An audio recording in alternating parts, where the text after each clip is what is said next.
కోటగిరి ప్రజలందరికీ నా యొక్క హృదయపూర్వక నమస్కారం.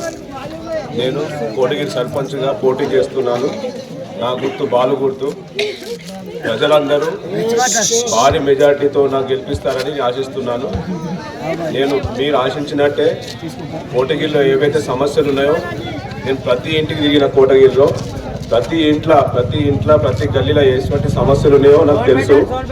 నేను ఆ సమస్యల్ని పూర్తిగా పోచారం సారి అండతోని, బాలగన్న గారి అండతోని, భాస్కర్ గారి అండతోని ఇవన్నీ ఏవైతే మీ ప్రాబ్లమ్స్ ఉన్నాయో అన్ని సాల్వ్ చేయడానికి నేను పూర్తి ప్రయత్నం చేస్తాను.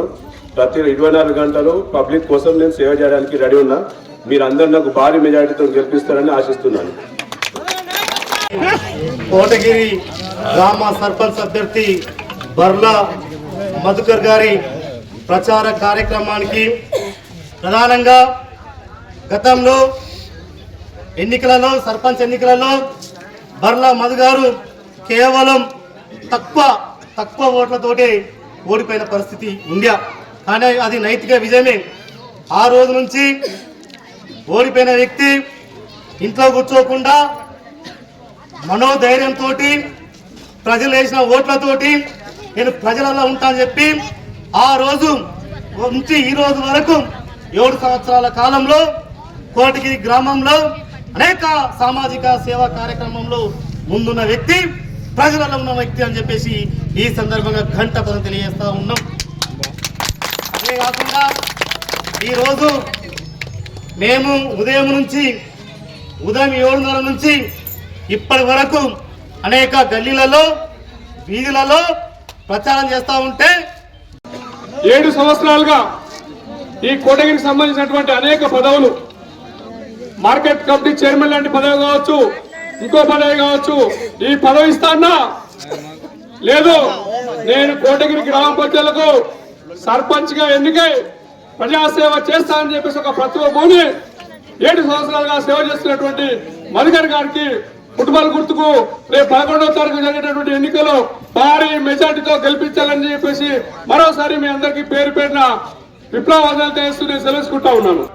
మరి అదే విధంగా మరి పోచారం శ్రీనివాసరెడ్డి గారు ఆయన ఎమ్మెల్యేగా, మంత్రిగా, శాసనసభ్యులుగా ఇప్పుడు ఉన్నారు. మరి ఆయన చేస్తున్నటువంటి పనులు, మరి ఆయన నిలబెట్టినటువంటి క్యాండిడేట్ మన మధు గారు. ఫుట్బాల్ గుర్తు వచ్చింది. కాంగ్రెస్ పార్టీ అంటే ప్రజల పార్టీ, మరి కాంగ్రెస్ పార్టీ మనం చూస్తున్నాం. ఎదురు నిలబడినటువంటి క్యాండిడేట్ కు మరి ఎవరు సపోర్ట్ చేస్తున్నారంటే ఎవరు లేరు. మరి రేపు పొద్దుగాల పనులు రావు. ఏ ఎమ్మెల్యే లేడు, ఆయన పూర్తిగా పనిచేసే పరిస్థితి లేదు. ఎమ్మెల్యేలు ఉండి, మరి ప్రభుత్వం ఉండి, ఎంపీ ఉండి, మరి ప్రభుత్వం ఉండి, మరి పని చేస్తేనే పనులు అవుతాయి. కాబట్టి ఒకవేళ ఓట్లేస్తే ఆయనకు ఓట్లు వృధాగా పోతాయి, ఏ పనులు జరగాయి. కాబట్టి మెజార్టీతో ఓట్లేసి గెలిపిస్తే అదే విధంగా పనులు చేసి చూపిస్తారని చెప్పి తన మాటగా చెప్పమని పంపించినటువంటి మన ఎమ్మెల్యే పోచారం శ్రీనివాసరెడ్డి గారు తన కుమారుణ్ణి మరి ఇంటికి పంపించి ఎన్ని ఓట్లేస్తే అన్ని పనులు చేయడానికి సిద్ధంగా ఉన్నారని, ఓట్లేసినా లేకుండా మరి పనులు చేస్తూ ప్రజల యొక్క సమస్యలు తెలుసుకొని ఇక్కడ చూస్తుంటే హాస్పిటల్, పెద్ద హాస్పిటల్ కట్టారు. చూసిరా మీరు, ఎక్కడ కూడా ఏ మండలంలో లేనటువంటి ఆసుపత్రి మరి ఇక్కడ కట్టడం జరిగింది.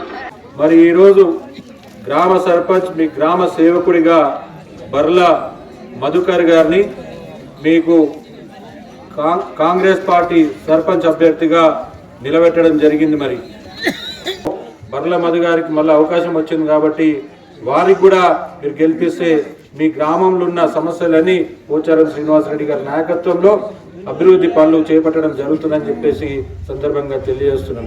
మరి